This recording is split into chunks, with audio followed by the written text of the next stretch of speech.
ይህ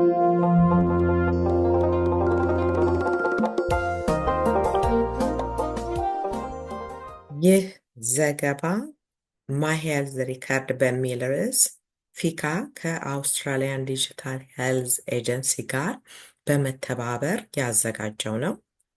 ይህ ማይ ሄልዝ ሪከርድ ወይም የኔ የጤና ዘገባ በድህረ ገጽ ላይ ወይም በኦንላይን ላይ የአንድ ግለሰብን የጤና ታሪክ የያዘ ነው። ይህም ደግሞ በግለሰቡ ቁጥጥር ውስጥ ያለና በማንኛውም የአውስትራሊያ ግዛት ውስጥ እየተተገበረ ያለ በቀላሉ የምናገኘውና እንዲሁም ደግሞ በተለያዩ ሕግጋቶች ጥበቃ የተደረገለት ነው። ይህ በዚህ በማይ ሄልዝ ሪከርድ ወይንም በእኔ የጤና ዘገባ ላይ ብዙ ነገሮችን ማየት እንችላለን። የእኛን ጠቅላላ የጤና ታሪክ እንዲሁም ደግሞ ከሆስፒታል የተለያዩ ገብተን ብንወጣ የተለያዩ ኢንፎርሜሽኖችን እንዲሁም ደግሞ የተለያዩ ጥናቶችን ወይም ቴስቶችን ብናደርግ የደም ምርመራ ሊሆን ይችላል፣ የተለያየ ሲቲ ስካን ሊሆን ይችላል፣ ወይንም ደግሞ ክትባቶች ሊሆኑ ይችላሉ፣ የመድኃኒቶቻችን አይነት ሊሆኑ ይችላሉ። የተለያዩ ጉዳዮችን የያዘ ዘገባ ነው። እንደገና ደግሞ ግለሰቡ የፈለገውን ኢንፎርሜሽን ደግሞ ዘገባዎችን መጫንም ይችላል። ይህም ደግሞ የተለያዩ ነገሮችን ሊያካትት ይችላል። ምናልባት እኛ በራሳችን መወሰን በማንችልበት የጤና ችግር በገጠመን ጊዜ የሚያስፈልገንን ጤና ባለሙያዎች የሚሰጡንን አገልግሎት የምንፈልገውን መጫን እንችላለን። በአደጋ ጊዜ የምናገኛቸውን ወይም ልናገኛቸው የምንፈልገውን ሊረዱን የምንችለው ሰዎችን ዝርዝር ዲቴላቸውን እዛ ማስገባት እንችላለን።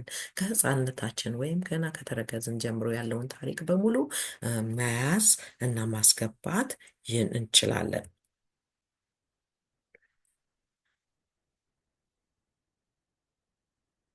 ይህ ጠቀሜታው የኔ የጤና ዘገባ ወይም ማይ ሄልዝ ሪከርድ የሚለው ጠቀሜታው ይሄ ሁሉ ታሪካችንን የራሳችንን ታሪክ ማስታወስ አያስፈልገንም። ሁል ጊዜ እዛ ዘገባ ውስጥ ማግኘት ስለምንችል ማለት ነው። ስለዚህ እነኚህ አላስፈላጊ ቴስቶችንም ያስቀርልናል። የተለያየ የጤና ባለሙያው ጥሩ አገልግሎትን የተሻለ አገልግሎትን እንዲያገኝ ይረዳዋል ማለት ነው። እኛ ወይም እኛ የሚወክል ሰው ደግሞ በቀላሉ ኢንፎርሜሽኑን ዘገባውን ሊያስገባ ይችላል ማለት ነው። በአሁኑ ሰዓት ከፌብሩዋሪ 2019 ዓመተ ምህረት ጀምሮ የአውስትራሊያ መንግስት ማይ ሄልዝ ሪከርድ የሚል አይከን በማይጎቭ በሚለው አፕ ውስጥ ከቶልናል። ይሄ ደግሞ አዲስ የመጡትንም አውስትራሊያ ውስጥ ያሉትንም ሰዎች ሁሉ ሊያካትት ይችላል። ምንም እንኳን የሜዲኬር እና ወይም የሌላ ዲቪኤ ተጠቃሚዎች ባንሆንም እንኳን ይሄንን ማይ ሄልዝ ሪከርድን መመዝገብና መጠቀም እንችላለን።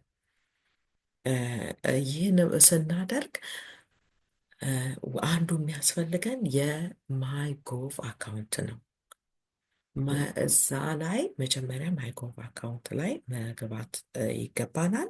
ከዛም በኋላ ማይ ሄልዝ ሪከርድ የኦልሬዲ ጋቨርንመንት መንግስት ያስገባልንን ከዛ ውስጥ ወደ ማይጎቭ ሊንክ ማድረግ ነው።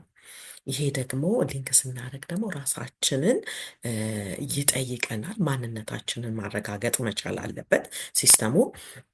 ከዛም በኋላ በማይ ሄልዝ ሪከርድ ተጠቃሚ እንሆናለን። እንዲሁም ደግሞ ይሄ አንዱ መንገድ ነው። ሌላው ደግሞ ራሱ ማይ ሄልዝ አፕ የሚል በራሳችን ስልክ ላይ በኪውአር ኮድ አለው። በተለይ በአፕል ስቶር የሚሆን በጉግል ፕሌይ እናገኘዋለን። ያንን በመጫን በቀላሉ በስልካችን ላይ ይሄንን የጤና ዘገባ ማከናወን እንችላለን ማለት ነው። ማየት እንችላለን ማለት ነው። ይሄን ደግሞ የትኛውንም የጤና ባለሙያ ጋር ስንሄድ በስልካችን አውጥተን ይሄ አለን ብለን ማሳየትና የጤና ግልጋሎቶችን በቀላሉ እንድናገኝ ይረዳናል ማለት ነው። ይሄም ደግሞ ከሌለንና ምናልባት ሜዲኬርም ከሌለን ኢንዲቪጁዋል ሄልዝ ኬር አይደንቲፋይድ IHI በሚል ቁጥር ይሄን አገልግሎትና ማግኘት እንችላለን። ይሄን ለማግኘት ደግሞ በድህረ ገጽ ላይ ገብተን ብናየው የሚሞሉ ፎርሞች አሉ። ኦንላይን ላይ መላክ እንችላለን እና ቁጥር ሲሰጠን በሱ መመዝገብ እንችላለን ማለት ነው። ይሄንን የማይ ሄልዝ ሪካርድ ወይም የኔን የጤና ዘገባ ለማግኘት አንደኛ ግለሰቡ በራሱ የሆነ አክሰስ ኮድ መፍጠር ይገባዋል። እና ያ ኮድ ደግሞ መለያ ኮዱ ደግሞ ለሱ ብቻ የሚያገለግል ነው። እና አንዳንድ ጊዜ የምንፈልገውን ዘገባ በራሳችን ቁልፍ መያዝ እና የምንፈልገውን ደግሞ ለሁሉም አበለበል ለሁሉም ሰው እንዲያይ ማድረግ እንደ ፍላጎታችን ማለት ነው። እንደገና ደግሞ ካልፈለግነውም የጫነውን ኢንፎርሜሽን ደግሞ እንደገና ማውጣትና እንችላለን ማለት ነው። እንደገና ደግሞ ማንኛውም ሰው አክሰስ ሲያደርገው ወይም የእኛን ኢንፎርሜሽንን ገብቶ ሊያየው ሲል በኢሜይልም ወይንም ደግሞ በሜሴጅም SMS ተደርጎ ያ ሰው ወይም ማን ያንን ኢንፎርሜሽን አክሰስ እንዳደረገው ሊነግረን ይችላል ማለት ነው። እና ይሄ በጣም ሴኪውርድ የሆነ ሲስተም ነው። እና ይህ ማይ ሄልዝ ሪከርድ ሴኩሪቲውን በጣም አንደኛ ማይ ሄልዝ ሳይበር ሴኩሪቲውን በጣም በየጊዜው ሞኒተር ይደረጋል ወይም ቁጥጥር ይደረግላታል። የተለያዩ ህግጋት ወጥተዋል፣ እነሱም ተግባራዊ ይሆናሉ። ይሄን ደግሞ ኢንፎርሜሽን ወይም ይሄን ዘገባ በብዙ ነገሮች ኦንላይን ላይ አለ። የተለያዩ ህግጋቶችን ማየት እንችላለን። አንድ ሰው ለአግባብ ይሄንን የኔን የጤና ዘገባ የሚለውን ሊያይ ቢሞክር የተለያዩ ህጎች አሉ እና እሱን ደግሞ እነኚህ ዝርዝሮች እንደ ፕራይቬሲ አክት 1988 ወይም ማይ ሄልዝ ሪከርድ አክት 2012 እና የመሳሰሉትን ማየት እንችላለን። እና ይሄንን ደግሞ ያለ አግባብ ለሚጠቀሙት ደግሞ በጣም ከፍተኛ ቅጣትን በጤና ባለሙያ ወይም በግለሰቡ ላይ እየተደነገገ አለ።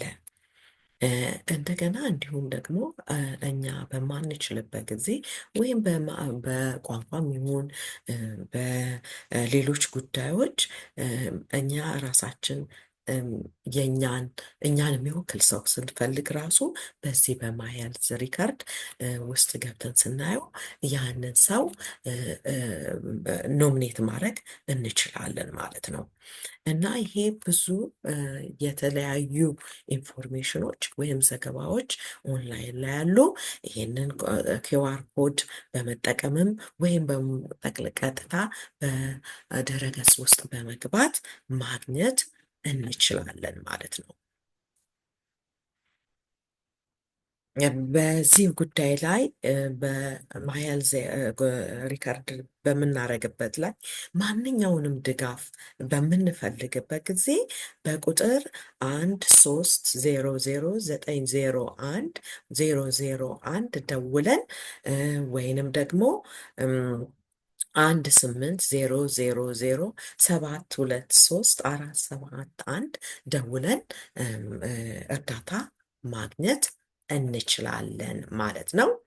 በጣም ጥሩ የሆነ ሲስተም ነው። በሁላችንም ተጠቃሚ እንድንሆን ያስፈልጋል።